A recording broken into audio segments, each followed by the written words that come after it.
Okay, hello. Okay, good morning or good afternoon, depending on where you guys are joining us from. I'm Meredith Michelli, here with OSEP, and I'm the program area lead for the Technical Assistance on State Data Collection Program Area, or the 373 program. So this program includes our 3 national data TA centers. So the Center for IDA Early Childhood Data Systems, or DAISY Center, the IDA Data Center, or IDC, and the Center for IDA Fiscal Reporting, or CIFR. So we are a subset of the OSEP TA&D network that provides technical assistance to build states' capacity to collect, report, analyze, and use the IDA data. Is there, I'm getting a warning sign here. Sorry, I'll just ignore it. Okay. So under 616, section 616 of IDA, it requires the secretary to review the data collection and analysis capacity of states to ensure that data and the information that is needed to implement IDA are collected, analyzed, and accurately reported to the secretary. And these 373 centers are funded through a very specific authority in IDEA statute to improve the capacity of states to meet the data collection, reporting, and reporting requirements under Part B and Part C of IDEA. This 373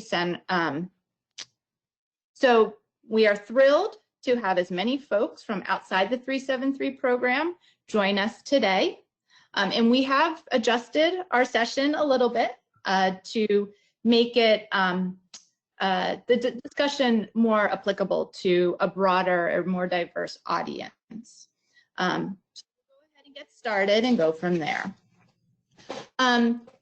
First, I want to do some logistics. All attendees are currently muted, and that will be the case for the majority of the webinar. To submit questions or comments, please use, you can either use the question mark icon in your GoToWebinar control panel, or you can raise your hand. A link to the closed captioning for this webinar is available in the chat, and a tip sheet for accessing the closed captioning can be found under handouts. So we will go ahead and start with the agenda. Okay, so the purpose of today's meeting is to offer the opportunity for OSEP staff to communicate updates to and have a discussion with the 373 data TA centers and the project officers. However, other folks are welcome to listen and participate if the topics are of interest to them. So today, I will provide a few brief updates on 373 funding opportunities, the 618, the IDA section 618 data collections, and a new series of data visualizations that are using 618 data. Then my colleague, Rochelle Davis, will moderate a discussion regarding the challenges states are having with collecting, reporting, and using the IDA data, as well as some potential strategies for addressing these challenges due to the current pandemic that we're all experiencing. So we'll hear from representatives from our 3 data TA centers regarding this topic, and there will be the opportunity for the audience to ask questions or make comments regarding those discussion topics.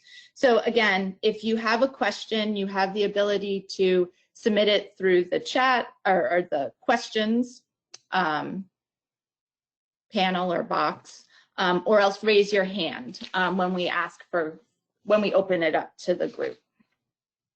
We can go ahead and move on to the next slide, please. So the 373 program is a bit in flux right now.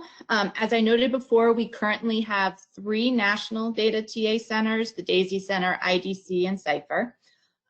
DAISY and IDC were funded in 2019, and they provide an array of services to the states regarding the IDA data. Currently, CIPHER is winding down. However, OSEP has published the notice inviting applications for the National Technical Assistance Center to improve state capacity to collect, report, analyze, and use accurate IDA Part B and Part C fiscal data. And the link to that Federal Register notice is available in the slide there. Though the funding opportunity is similar to the priority that funded CIPHER, this version does include the Part C fiscal data as a component. Applications for this competition are due the end of the month. Previously, OSEP also funded the Center for the Integration of IDA Data, or CID, through this program. And though the center ended last December, we have published a new notice inviting applications for the IDA Data Management Center. We expect this center to build upon the progress states have made with integrating their Part B IDA data into their state longitudinal data systems, improving their management of the IDA Part B data, and using the integrated data to improve results and outcomes of children with disabilities. And applications for that will be due at the end, towards the end of August. So once these two centers are funded, we will bring the 4 centers back together so that we can discuss how collectively the 373 program can address and support the data needs of states. Move on to the next slide, please. So in addition to publishing the funding opportunities, we've started publishing a series of IDA Section 618 data visualizations, which we're calling the OSEP Fast Facts. As Larry mentioned in his OSEP remarks this morning, these are infographics that use and summarize the IDA Section 618 data around a particular topic. As you can see on the slide, we currently have 3 that have been published, and we've got a couple more that are already in development.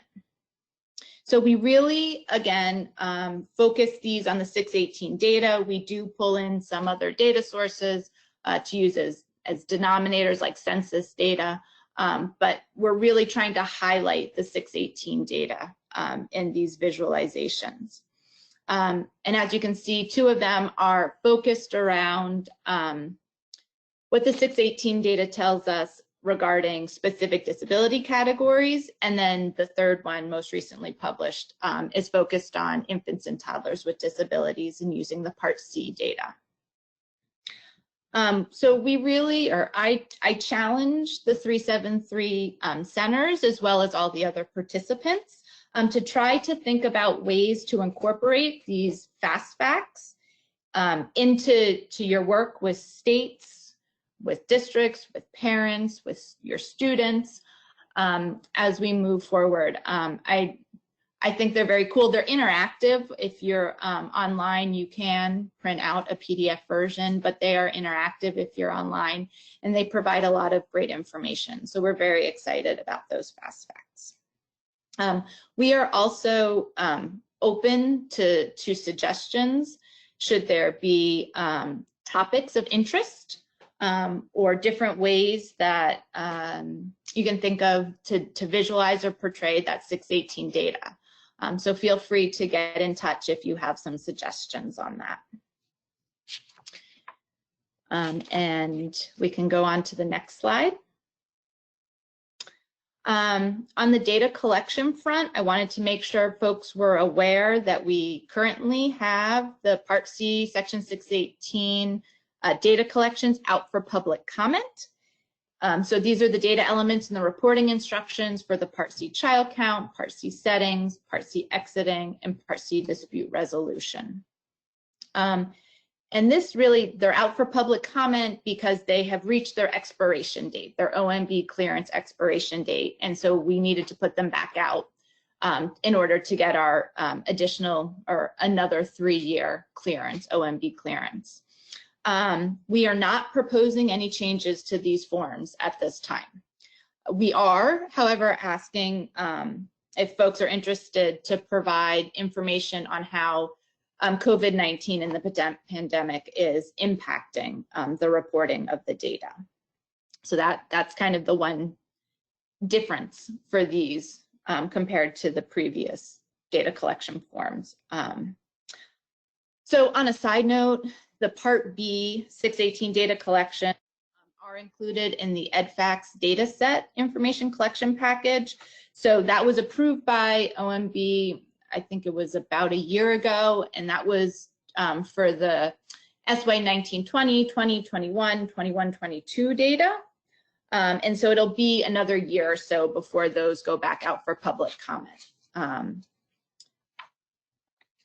And we can go ahead and move on to the next slide.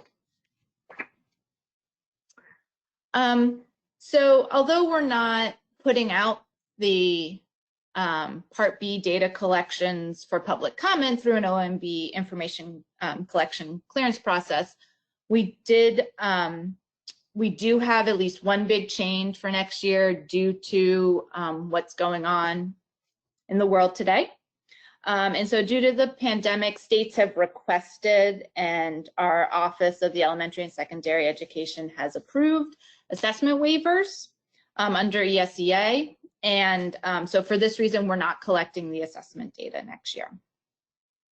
And so that's for the assessment data that would be for 1920, SY 1920. That would be due next December.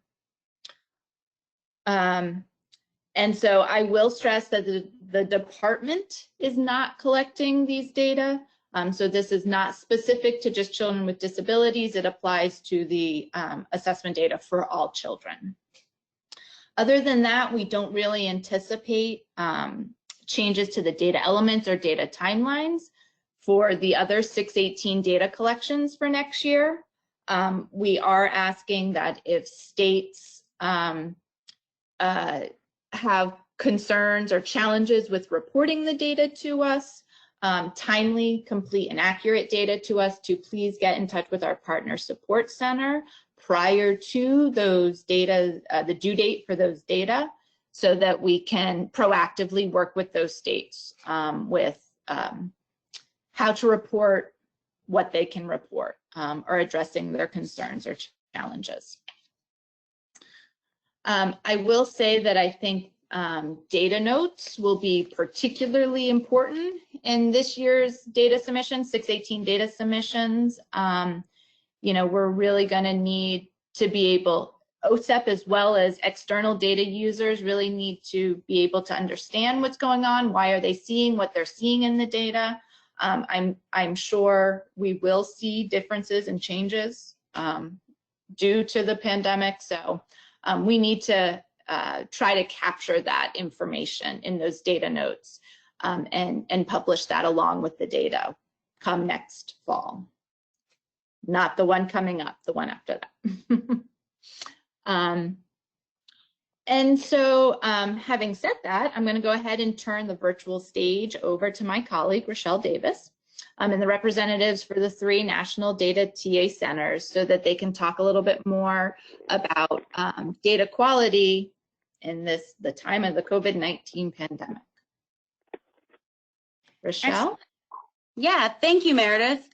And so I want to take a second and thank you all for joining us today. As Meredith mentioned, we are not typically used to having, I think at this point in time, 65 people join our little data program meeting. So this is something completely new to us, and so we're very excited to have you here.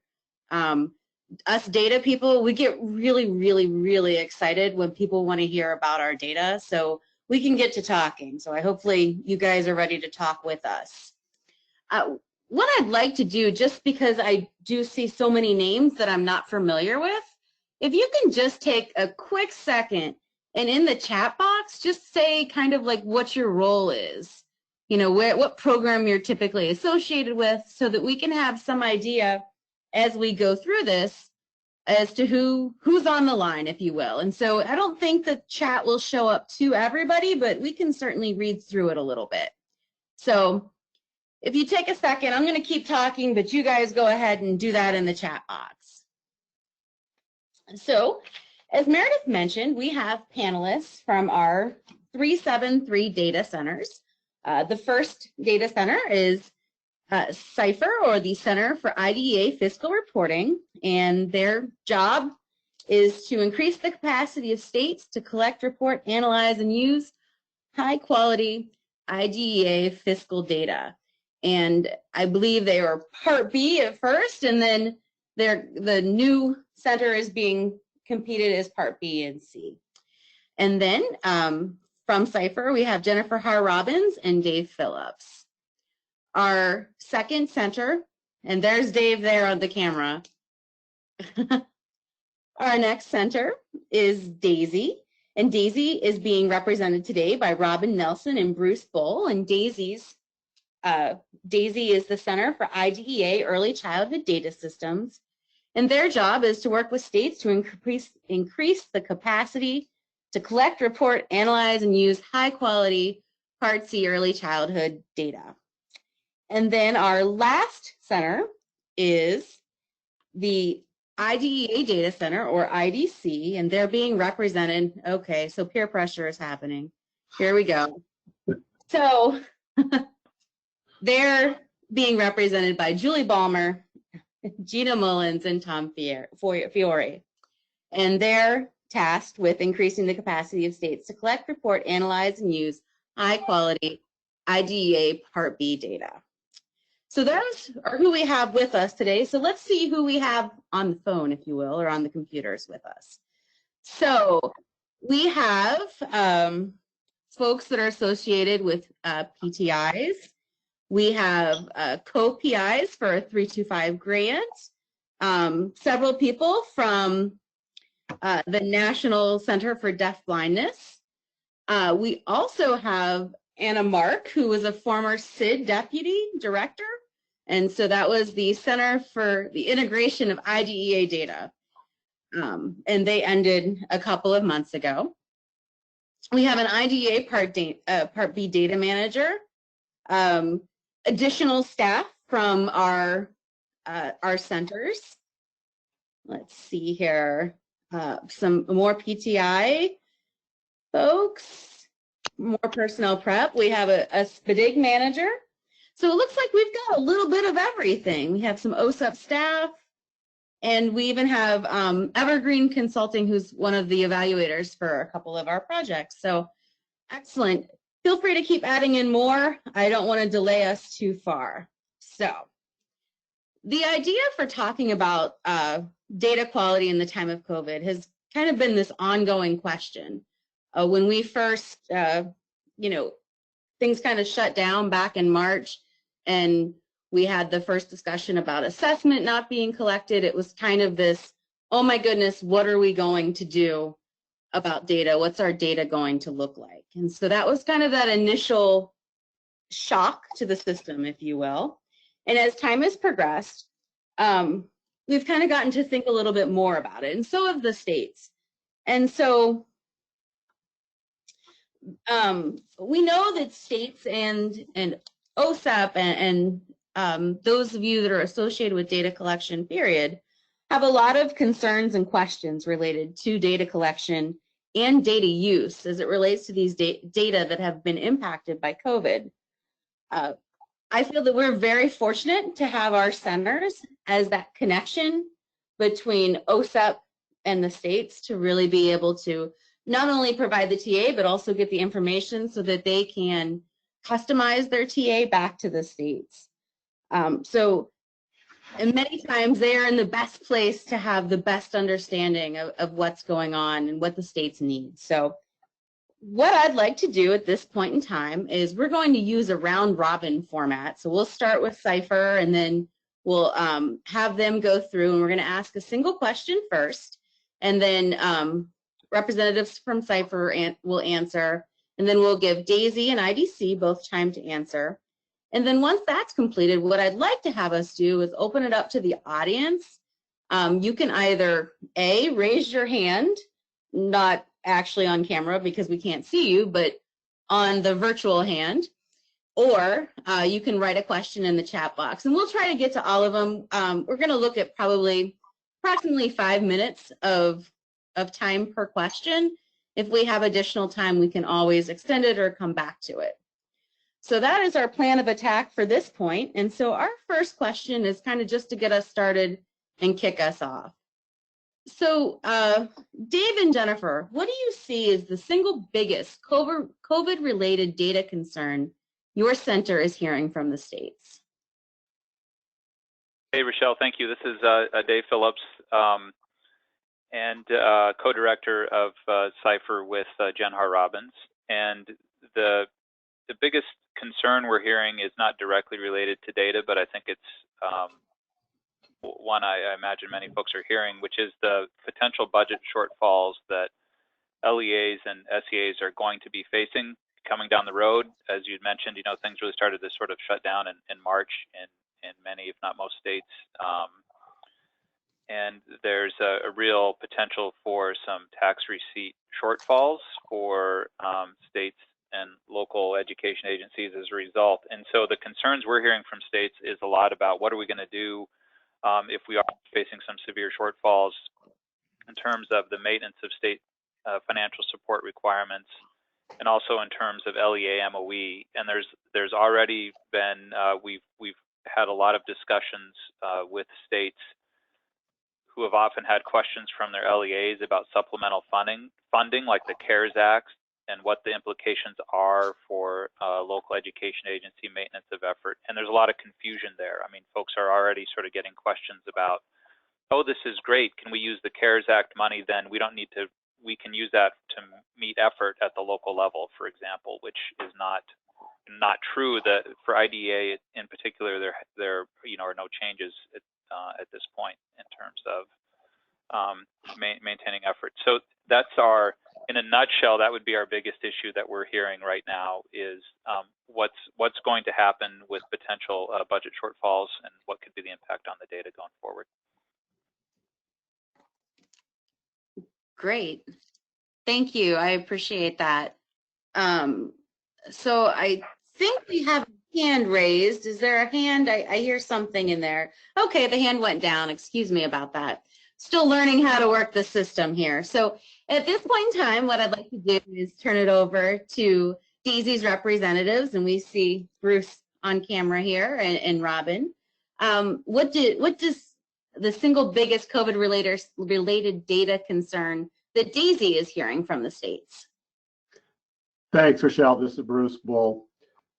We've had lots of opportunities to connect with our states, and they're all struggling with different aspects of data quality. In some cases, literally data are missing that they wish they had, and it may be around COVID-specific issues that they're contending with that they previously had not collected those data. In some cases, it's timeliness, when there were a lack of the ability to go provide services in the traditional and planned methods. Some of those timeliness issues began to raise their heads. In some cases, it was the accuracy of the data. If there was a delay, for example, that's going to impact the measures that are taken, especially things around child outcomes, where kids are maturing at a rapid rate in their early years. We talked to states, for example, who on family outcomes have had to shift their methodology for collecting data. What was previously collected in person, they might have to now collect via phone or mail or some other avenue. So you have methodology issues, you have timeline issues, you have completeness issues, all attributes of data quality that are impacting those states. Robin? Yeah, and I think this is Robin Nelson from DAISY. I think a related concern is not just data quality with regard to existing data, but ways to collect new data that states might need and ensuring the quality of those data as well. We have states struggling with adding either new data elements or new response options for a data element to help inform, analyze, and interpret their federal data, as well as inform state-level decisions. They might be doing that also by looking at using text fields in an electronic system, or paper and pencil kind of case notes and using standard codes there. As most of you know, our providers have to identify reasons for delay for some of the compliance indicators, timely services, timely transition. And so they've been adding kind of COVID-based reasons for delay and taking efforts to make sure there's a common understanding of those, common and consistent application of those codes to those reasons. So those are some of the data quality issues. Great, thank you. Okay, and so last but not least for this question, this one's for IDC. What does IDC see as the single biggest COVID-related data concern that you're hearing from the states? Hi, everyone. I'm Gina Mullins, and I'm the Deputy Director with IDC. Data reporting and data use are very common concerns across most of the states, particularly related to the lack of statewide assessment data. For example, at least 42 states rely on their assessment data for demonstrating progress toward their SIMR for their SSIP. In lieu of these data, states are considering the data that they have collected, and they're trying to determine what specific data they have available that will help them to show growth in their SIMR area, such as in reading or math. A related challenge that we've heard about is creating data visualizations to then communicate the data from these multiple sources to help stakeholders understand and use these data in a meaningful way. States that use assessment as part of a results-based accountability model for local determinations are also concerned about not having their assessment data. Little or no state assessment data will impact their LEA risk assessments used for monitoring and annual determination decisions.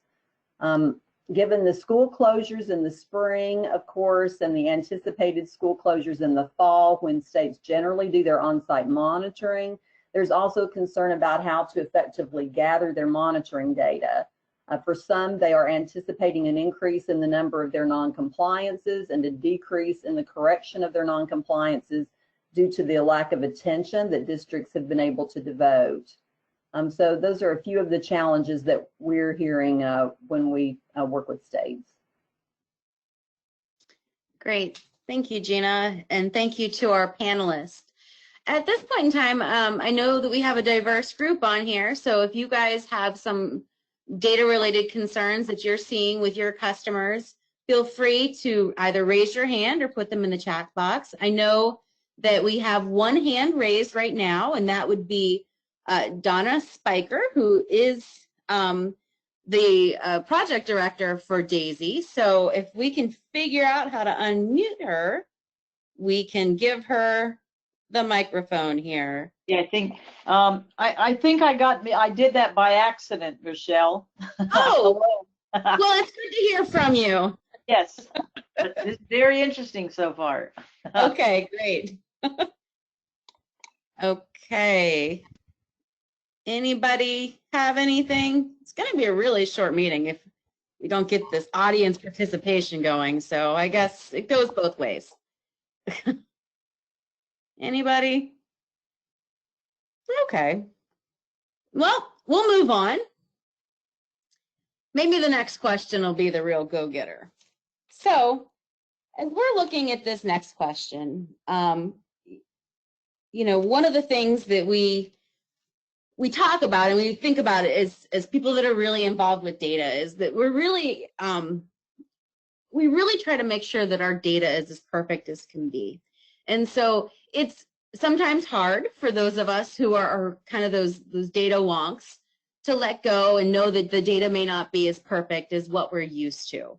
And so I know that the states have that same sort of mentality at times. And so one of the things that I think it's really important that we begin to look at is how, you know, it's important to get our data out to the public, but it's also very important to recognize that it may not be the same data that we've had in the past. So what I'd like to do at this point in time, I'd like to start this time with representatives from DAISY and have representatives, and actually, since we didn't use very much time, oh my goodness, I just closed out the wrong thing. Since we didn't use very much time in the last question, feel free to answer both parts if you'd like, but what is one strategy, or more than one, that you've heard from states about how they plan to use data that might be slightly imperfect? And by imperfect, I mean just not to that same level of confidence that maybe we had previously. Maybe we know that it's not going to match what we've had in previous years, or we're going to have drops in this area that we may or may not be able to explain. And so deeming it slightly imperfect, if you will, due to COVID, or what is one strategy that you might suggest if you haven't heard any from states? This is Bruce again. I think the strategy we'd recommend is use what you have to the extent that you can use it. For example, we had seen a state last week that would put together a really nice data visualization of weekly data that they had been collecting around referrals, transitions, services throughout so far the tenure of COVID-19. So they were looking back 10, 12, 14 weeks in bar graphs that they could see trends that were existing because of the COVID-19. Was their data perfect? No, and they're the first to admit it. But they had it, they made it available, they were looking at it, and weekly, their administrative group was poring over the data and saying, what does this mean to us and the services to children and families? So whatever they have, to the extent that they can put it together and use it, we would recommend that they do just that. Yeah, and to add to that, Rochelle, one of the things we're doing is really promoting the use of contextual information to help, interpret, analyze the data, to help others understand the data. Meredith talked about the importance of data notes in this particular time, and nothing could be further from the truth. These data will have to be surrounded by contextual information to help people understand what's going on. So we've been encouraging states to collect that system level data, when they closed, when they reopened, when certain restrictions were in place, when they started providing services in a different way, for example, through virtual or telehealth, when they changed procedures for doing things out of necessity, when they changed using different assessment tools for child outcomes, thinking that that might affect the results that you see. And so if you have that data, even if you don't have that data at the child level, you have that data at the system level. So you might be, disaggregating your data by approach to see if it did make, in fact, a difference. I think some of that data, some of that contextual information is certainly going to help explain some of the trend reports. So when states have those year-to-year change reports, they know what was going on. So the importance of documenting that and documenting it now while it's still fresh, because things are constantly in flux and constantly changing. One of the resources I highly recommend is for folks to go out to the Johns Hopkins Coronavirus Resource Center and look at some of their data visualizations. They have one that I particularly like. It's a series of charts you can look at state by state that shows trends in COVID cases as well as deaths. And it shows those vis-a-vis some of the major policy events that are happening in the states. When schools opened, when they shut down, those kinds of things. And it really does help provide a lot of context in which to understand that information. So those are some of the things we're doing. Great. I think that sounds wonderful. The idea of that contextualization is so very important. And I'm actually quite excited to go look at this Johns Hopkins website to see what's going on. So at this point in time, I saw Tom pop up, so I'm guessing he's going to be our representative from IDC to talk about one strategy that they've either heard from the states about how they plan to use data that might be just a little bit less perfect than what we're used to, or maybe he has a suggestion, or both.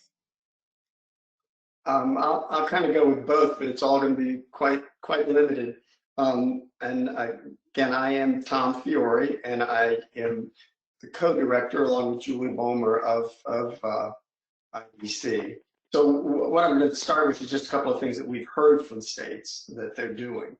and some of this, I guess let me just throw some things out there. One thing is just to look at your state assessment data and skip a year. So that is, a fairly, I'd say, obvious possibility and obvious strategy, but it falls into that category of sort of what you do what you can with what you have. So looking at comparing the 18-19 assessment data with the 2021 assessment data is a possibility. So you're just eliminating the middle year. That, again, not the greatest, but it is something that the state is saying that they will be doing. Another state has talked about using LEAs, considering giving LEAs a results-based accountability matrix. And this could focus on different areas, for example, social emotional development. So just, again, where are anything that would be results-based that LEAs would have over 1 year to the next. It's not your basic state accountability data, but it is something that that they could use for this to a limited extent for some purpose. Of course, the state that suggested they would be doing this also said they would implement a hold harmless policy for the district. So that's probably a strategy that we're going to see. A hold harmless strategy is going to be very common. The states are looking at different ways they can do monitoring. That is, again, nothing really unique, but obviously in-person visits will be out of the question this fall, which is the time when a lot of states do their in-person visits. So some of the things that they already do, they will expand, such as the district self-reviews. And I know some states heavily invested in those anyway, and other states not so much. And then, of course, the desk audits that the SEA will do by, from home now. Doing virtual interviews with staff as well, which is a good way to do student records reviews. And this, of course, assumes that there's access to the student records, that the state staff have the access to the student records, which is an issue. Some states that have good statewide IEP systems have mentioned the possibility of gathering data through those systems and using data that's available through those systems. So that seems like a promising practice. One state suggested that they were considering monitoring only the districts that were least impacted by school closures. And that, again, now it seems like now more and more districts and states, of course, are impacted by school closures or whatever modifications are going to be made. But in the spring, not all school districts shut down, not all school districts closed all that early. There's a great deal of variation. So that's a nice kind of thought of how to do something without doing everything. And then the other thing that is just kind of one of my personal favorites is to pay particular attention to how representative the data are that you have. And everybody should be doing this all the time anyway. But in this climate, your data are going to be, state data are going to be particularly uneven. And so there are things that can be done, in effect, that are statistical adjustments to compensate for data that do not represent where the distribution is not representative. The most obvious and easiest example of something like this is if you're doing a survey, you're doing a parent survey or something. If you want to look at the distribution of parents in relation to the disability category, you might find that 50% of your respondents are parents of kids with autism. So, but you can statistically, and you've only got 10% of your kids with disabilities have that label. Well, you can statistically adjust the results so that the parents of kids with autism are not heavily overrepresented. Again, this is always a good strategy, but it becomes even more important now because things could be really skewed given the limitations of trying to collect data at this time. That's what I got.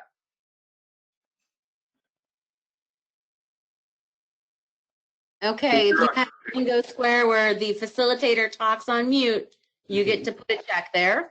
And so we have a question, but I'm going to hold the question until we hear from Cypher. If you would like to tell us some strategies that you've heard from states about how they plan to use this data or what you might suggest. Yeah, thanks, Rochelle.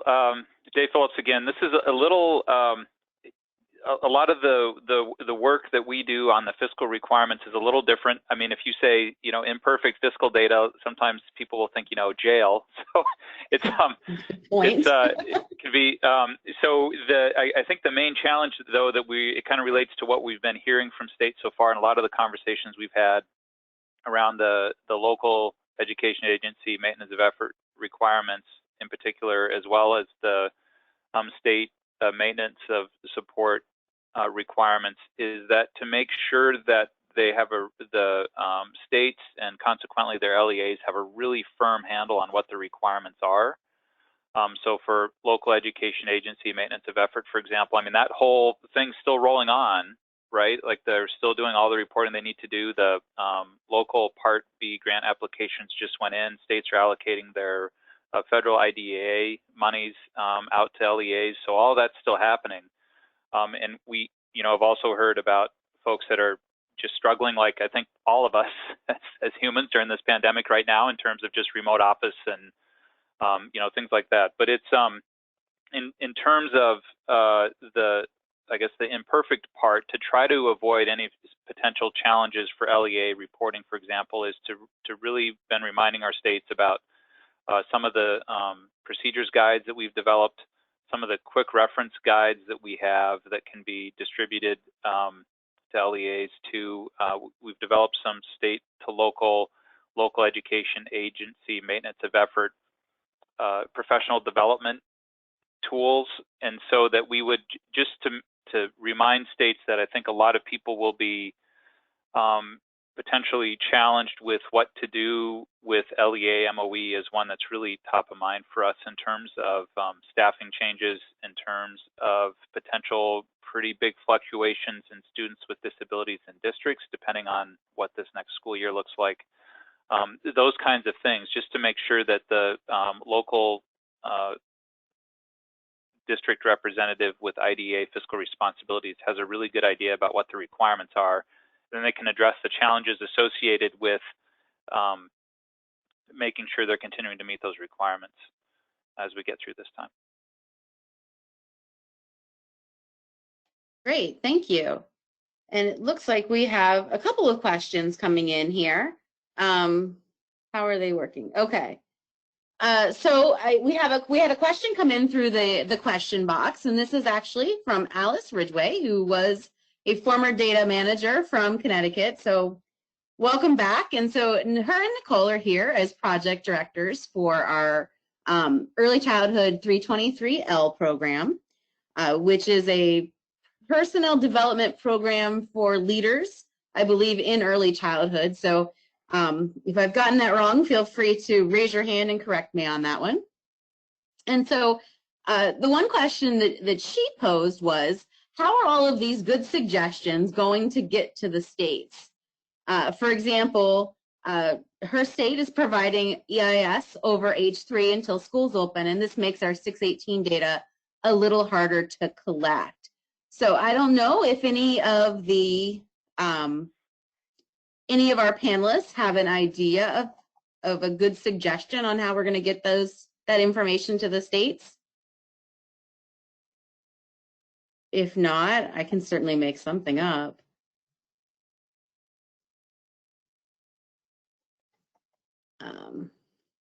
Anybody feel free to jump in.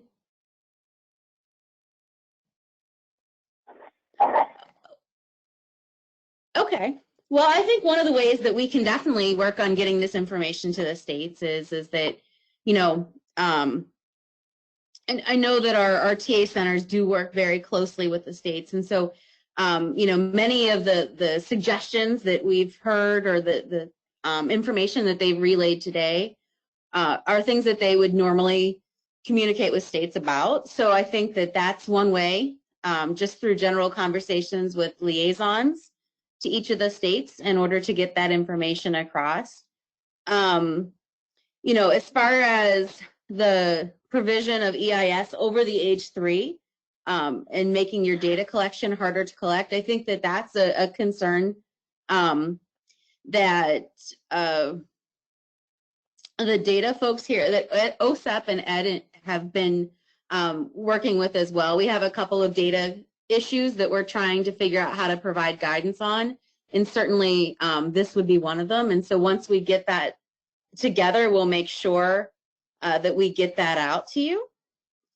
So that would. Michelle, this is Robin. We actually also have calls twice a month with Part C data managers, and we've had a number of Part C coordinators join those calls, and it's talking about all things COVID and Part C data. So we started out at the end of March with kind of just states sharing and kind of talking about issues, and we're now going to a more structured approach where we're taking suggestions for topics for states to share and for states to give input to other states and for TA providers to weigh in. So that's certainly a forum I think that we could use as well.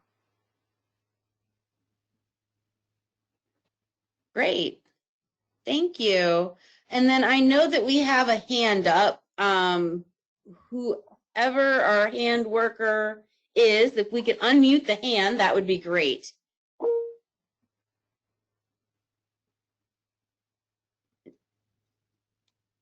Looks like it's Diana. Diana, do you have a live mic?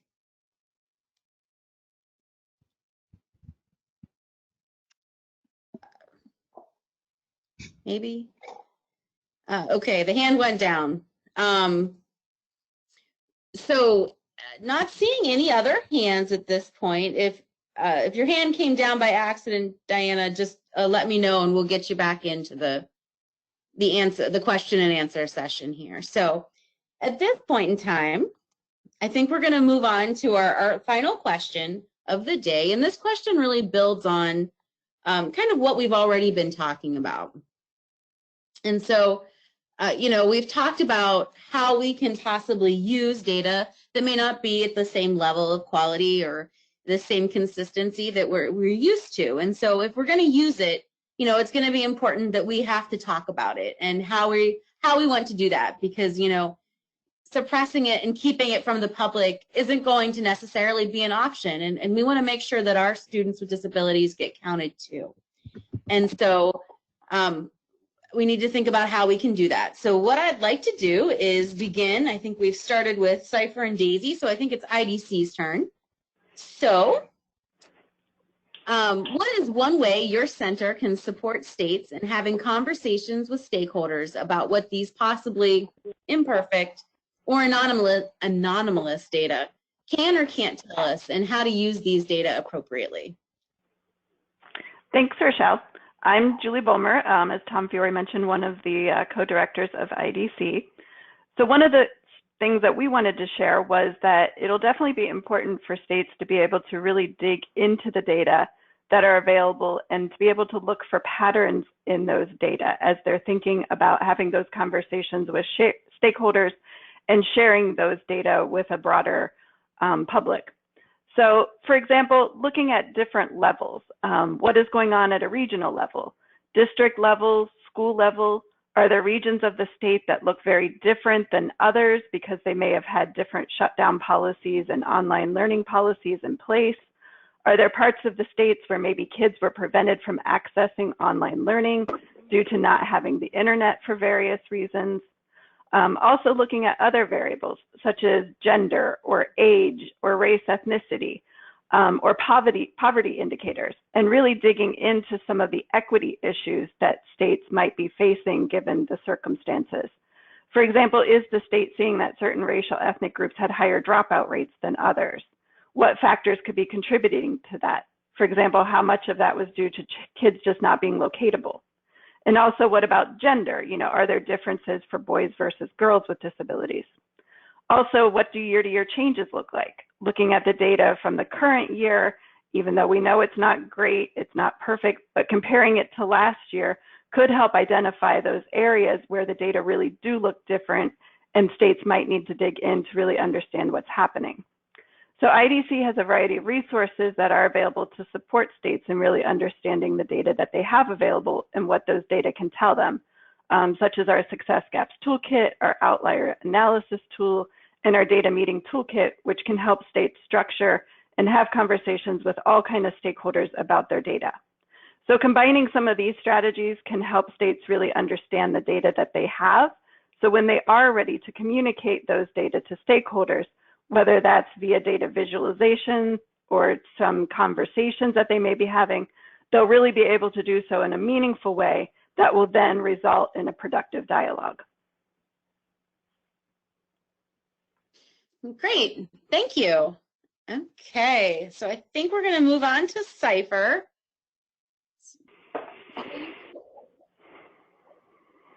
Sure. Thanks again, Rochelle. No problem. So how can we help have conversations with stakeholders about these possibly imperfect data? Yeah. Or anomalous? Sure. Yeah. You know, one of the things that all of our centers do, it's interesting, again, for Cypher, we sometimes consider OSEP a stakeholder for our states too, and as do our 373 center colleagues. But one of the things that we've thought about and done is to bring states together to generate questions for OSEP under the heading of that these states can then sort of find ways to identify common issues that other stakeholders might be facing, and then sort of what I was talking about earlier, that the SEA can really be a source of what the requirements are, what the expectations are, and sort of have those on autopilot for LEAs. So that's to bring states together, generate questions, bring those to OSEP, try to get some solid answers and agreement about what some answers to some tricky situations could be going forward is a great idea. So I think that's our, from the Cypher perspective, that's been our strategy so far, is really identifying common themes and common challenges that states have. And then, you know, with the states hopefully can get some, feel like a little firmer handle on what they need to be telling to other stakeholders about potential fiscal issues coming up down the road. Great, thank you. I appreciate that. It's helpful. Okay, last but certainly not least, we have Daisy. You want to give us some ways that Daisy can help support states in having conversations with stakeholders about anomalous data, what it can and can't do, and how to use it appropriately. Yeah, Rochelle, this is Robin. You certainly share some common themes with both Cypher and IDC.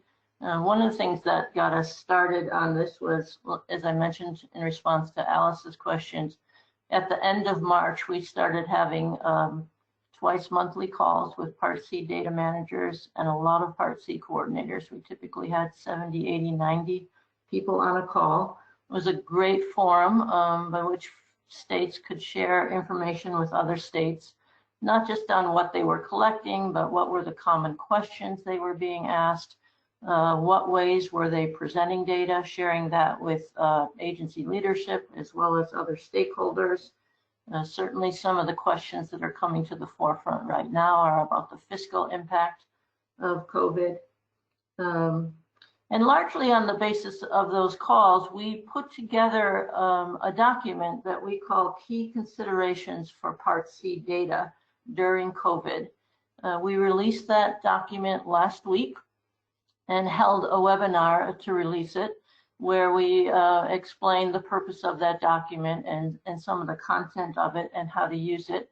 We also had two state presenters present some of the data that they were collecting and the ways that they were sharing that and presenting that and what some of the caveats were, et cetera. A lot of focus on, again, contextual information, helping people understand the context for that data. As Julie mentioned, suggesting ways to disaggregate that data to look at equity issues, you know, what kinds of families could engage in virtual services versus could not because they didn't have devices, they didn't have internet access sufficient for streaming and those kinds of things. So those are some of the ways that we've done that. And I think Bruce has a couple more points to make. Thanks, Robin. We are taking what we've learned from states and we are trying to think through ways to help them with their own analyses that they need to do with their data, be that mock-up reports or recommendations as per the considerations document that Robin mentioned. Another thing that we're trying to think about is, where are we in this pandemic? What we know now is different than what we knew 2 months ago. Same for all of our Part C programs. 2 months from now, it might even look different. So trying to take a step back and thinking about the future, what might be necessary, projecting the stakeholders' interest at all levels, and to the extent possible, be prepared to respond to those issues. And as I was thinking about this, I wrote down this word opportunity, and it seems a bit odd in this. We've got a couple years here that clearly will be asterisk years, right? Whether it's IDA data, whether it's fiscal data, whether it's personal data, we've all been impacted by the pandemic. And so I think there are opportunities here. One opportunity, it seems to me, is for all of us in the field to be gracious in terms of working with each other across up and down and across with all of our constituencies. Everybody's been impacted in different ways. And the other opportunity is thinking about this as a national emergency. What is the preparation that our own local programs, we as TA centers, and IDEA, OSEP in general, might think about in the future when the next emergency comes, whether it's a natural disaster, whether it's a localized or a national or international issue like this one. I think this has probably given us an opportunity to pause and say, okay, we can plan for the future to do things different. Let's think about that. Maybe not right now in the middle of it, but I'm sure that's come to many administrators' minds about this. And we can help our states do that as well. Thank And you. Rochelle, let me just add that there's a link in the chat to that key considerations document from Daisy. And I posted a link to the Johns Hopkins reports. I'm not sure that made it to the general audience, but maybe someone could share that. Thanks. Okay, and actually, thank you for that. I was going to suggest that I know we had a number of different products and items that were brought up by the different panelists. So I was thinking, if at all possible, if you guys could put in either your website or the direct link in the chat box, we'll make sure that it gets taken out to the whole audience as a whole. Yeah, so everybody can see it. But I want to thank you guys for your really thoughtful responses to these. And especially Bruce, that idea of the preparation for the next disaster, because there'll be something else in the future. So making sure that we have that concept of how we're going to be able to make sure that our students with disabilities are able to continue to receive services no matter what. So what I'd like to do right now, I see that we have one hand raised, and I want to give folks a chance to please ask any questions you might have, or if you have anything that you want to share. I want to make sure, I know a number of you wanted to join us, so we would like to be able to hear from you. So I think the hand was from, was it Kristen Brown? So if someone could help, maybe that might not be. I think the hand has gone down now. Gonna give folks a second.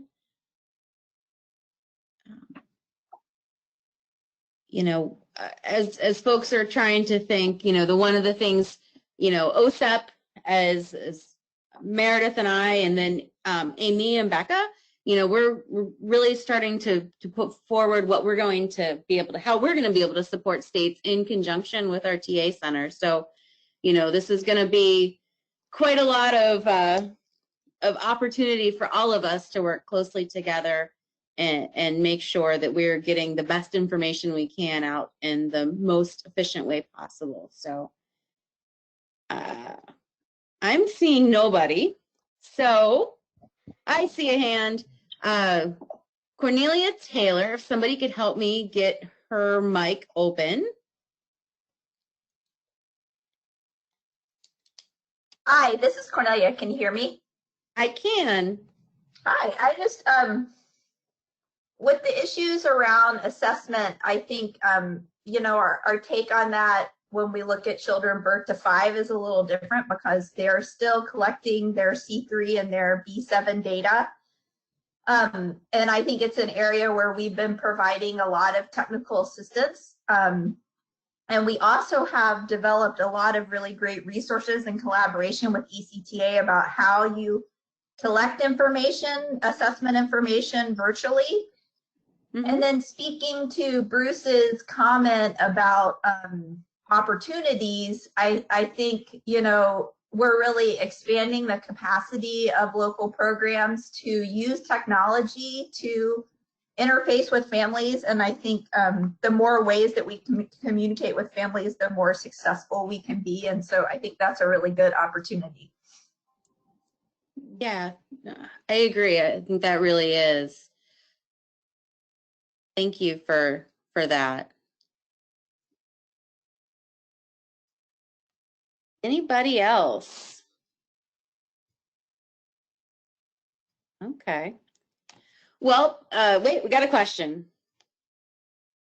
Oh, not a question, just a thank you. We like thank yous as well. So I want to take this opportunity to thank all of you for taking a little bit of time out of your day to come and talk to us about the 373 data program and 618 data in more specifically, and data more in generally. So thank you guys for that. We're going to give you a few extra minutes left back with your day. So if you do have any questions, please do not hesitate to reach out to myself, Meredith, or anybody else here at OSEP or in the TA centers. So thank you for your time.